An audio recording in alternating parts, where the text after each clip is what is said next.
8.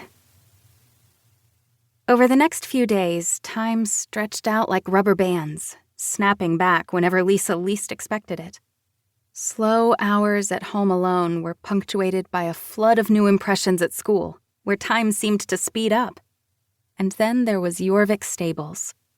When she hung out with Starshine in his stall, everything felt peaceful. She felt at home. There had been no sign of Herman the past few days. One of the riding instructors told everyone he had gone on a short trip. Eventually, Lisa had her new routine down, for the most part anyway. She hung out with Linda and Alex, both at school and at the stable. She still sang, but only when she was alone or with Starshine in his stall.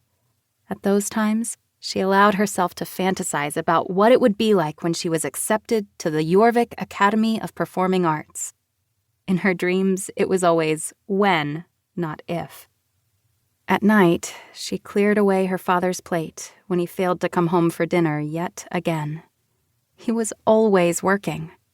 During the afternoons, in an effort to get away from the silence, the half-unpacked moving boxes, and the dust bunnies at home, she went to the stable alone. It was getting harder to stay away. It felt as though an invisible force was pulling her back there again and again. It was as if there was a melody that drew her in, and she needed to hear it again. It felt like something important she needed to do. She was still scared to think about riding, but Starshine calmed her fears, and even made her feel brave. That night, she dreamed about riding Starshine again. Unlike the other night, this dream ended happily. They were jumping a course together. Lisa's stomach flipped as they flew over the fences, but she wasn't afraid. Was he trying to tell her something? However, she couldn't stop thinking about the afternoon at the stable when Starshine collapsed. Thankfully, he seemed to have completely recovered.